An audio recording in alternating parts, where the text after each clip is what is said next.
It was a catastrophic disaster at sea, a column of fire blasting into the sky. The explosion happened aboard a mobile offshore drilling unit called the Deepwater Horizon. More than 175 million gallons of oil have spewed into the Gulf, and now oil will gush full force. The epicenter of the spill was 70 miles or so offshore from the Louisiana coastline. The direction the oil first started to move, it looked like the spill would initially hit about Venice, Louisiana. These Associated Press images shocked the world. They were taken June 3rd along the Louisiana coast. Brown pelicans mired in thick oil, their waterproof feathers spoiled, left unable to fly, eat, and many left to die in the surf. Even though it was 21 years ago, everyone has the image of the Exxon Valdez in mind. The image of thousands of oiled birds struggling helplessly, and everyone wanted to help.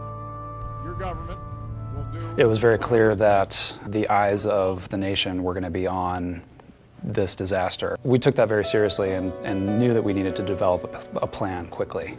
We set up a registration page online. And within that first 3 or 4 days, we had filled 100 volunteer shifts. We had scheduled a month's worth of people to stand on docks in Louisiana. Audubon really helped to fill a link, which was how do we get the birds moved right away when things started to really pick up, because they helped guide us in some ways, and besides just being very supportive. The geographic scale of this spill meant that birds weren't being oiled in one centralized location. They were being oiled and found all over the coast. Logistically, we had to figure that out. How do you get the birds moving all day long from various places? And so we put a call out to say it's great to be able to rehab the birds, but they got to get to us, so we need help in doing that. Early on, it was critical. When the impacts first started coming to shore, the Audubon folks were meeting those boats. They were taking care of the crates while our transport vans were taking runs back and forth to the rehabilitation centers. So basically, they were the frontline first care treatment once those birds were captured. When we get into these stations, sometimes we have to pick up the birds and run.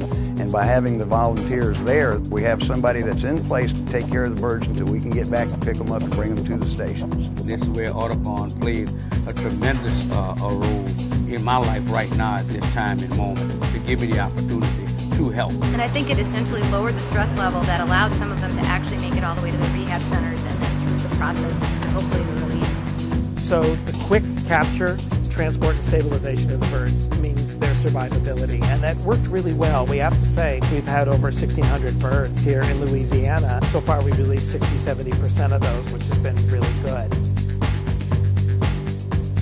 The bird rehabilitation experts were the only ones to handle, wash, and take care of the birds.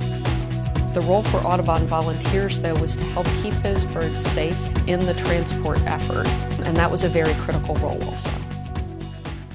The Volunteer Response Center really served as a gateway for volunteers to be mobilized all over the Gulf Coast. We registered 35,000 volunteers. There was clearly a need for a hub operation that we could stage volunteers, train them, coordinate them, communicate outwardly to the thousands of people that had registered with us to help out in some way.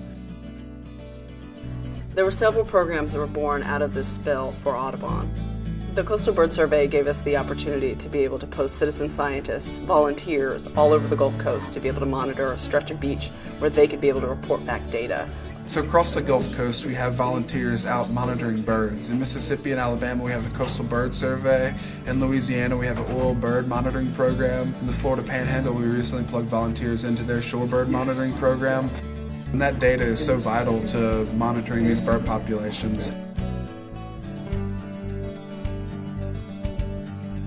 Usually the volunteers will conduct a count of the number of birds by species that are nesting, the number of chicks that have hatched, the number of fledglings, and then we put all of that data into a statewide database that's managed by the Florida Fish and Wildlife Conservation Commission. So the data contributed to our online database are used both at the local level and the state level.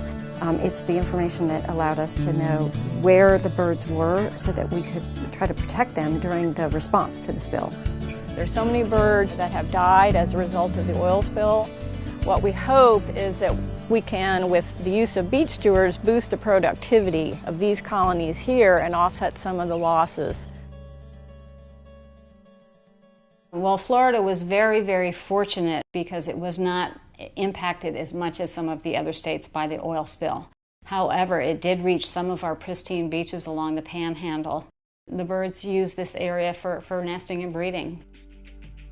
One of the things you can do to best protect these birds is to make sure that their nests are roped off and protected from unknowing visitors actually trampling them. We had a really large area here.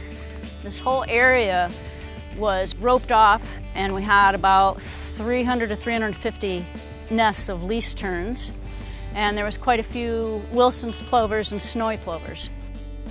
So the Beach Steward program is really cool. People go during the nesting season. They sit there with their vests and their spotting scopes and their umbrellas and make sure that people don't cross the twine line, protecting those birds, but also educating the public about just what a special opportunity it is to share the beach with the original Florida beach babies.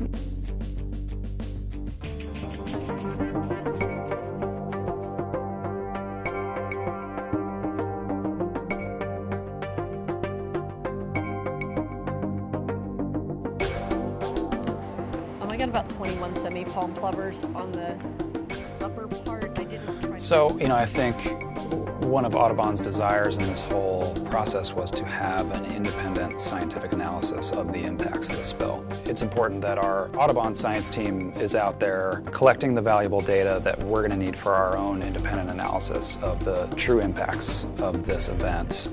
There's oil all in. We're doing bird surveys and came upon this area with lots of oil tar balls. All the little footprints in here are from semi-palmated plovers, endangered piping plovers, all these little shorebirds foraging and moving around, not avoiding it at all. They're moving through areas with it, and this is just what we really see on the surface. The oil was stopped now a while ago, and there's this perception, I think, that things are really fine for birds now. And it just gives us an indication that this is not a problem that's gone away. And we found real extensive mats of tar down the beach. What I still worry about is what's happening to the food chain. There's a lot of oil still out in the system, a lot of dispersant that's been used to get rid of that oil. And has that affected those food chains? It takes time for things to move from the microscopic organism up into the birds. We won't know whether there's a decrease in breeding population until the next breeding season, next to April, May, and June. We're trying to get that understanding in these surveys.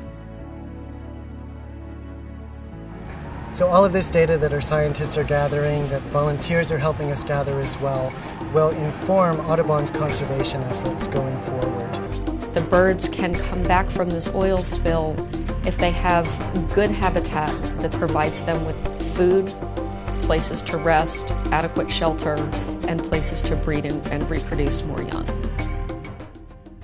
Moving into the next phase, really want to make those habitat connections between where people are, whether they were able to come to the Gulf or not, emphasizing the importance of protecting birds and wildlife where they are. Habitat is the critical place that birds live. The analogy is we've got to have a house to live and we've got to have food. We have 4 feeding stations set up. The suet here really attracts the woodpeckers. The orange slices attract orioles, yogurt-covered blueberry treats for bluebirds. Having a water feature in your yard is really great because birds love to drink and bathe.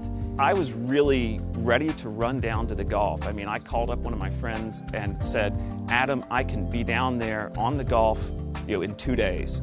And Adam actually said, really what we need people to do is provide habitat in their yards to migratory and native birds. You can do a lot that's really meaningful just in your own backyard. All the understory trees and shrubs, the berries, the seeds, all of that creates a natural habitat. So we're pretty much exterior decorators, not interior decorators. One of the things that I quickly started to recognize after this oil spill was just how important healthy ecosystems are for people as well as for wildlife. and how we could use birds as a barometer of that healthy ecosystem. I've always kind of been amazed at how important that message is for people to understand what's going on and understand how they can help. Moving into the next phase, the citizen science aspect is going to be really important for volunteers to be engaged. We need beach steward programs. We need volunteers monitoring colonies to try to help protect them during the breeding season. We need data on birds across the Gulf of Mexico, and we can only do that with a strong volunteer response across the Gulf Coast. It doesn't stop with keeping the beach cleaned up from this oil. We've got to provide for that long-term welfare. My granddaughter takes my field guide and looks through it and wants to know if we can go find this bird. You nurture that curiosity. And if they have fun doing things like that, they're really going to look even deeper and they're going to take care of all this stuff. We've got to get a few people to make that positive impact, and we become a family of stewards. We've got an impact with every step we take.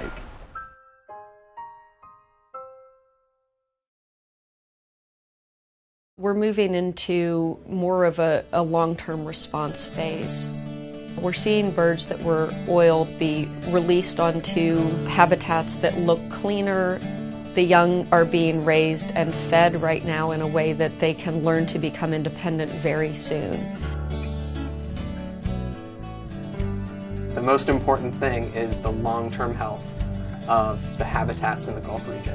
Going forward, that's the message that we will continue to carry to all aspects of the federal government and the United States Congress. I'm a conservationist who loves birds, and birds can do okay on their own as long as they have a safe place with sufficient food to live, and I want to see us be able to provide that and reduce the threats such as oil spills that continue to impact them.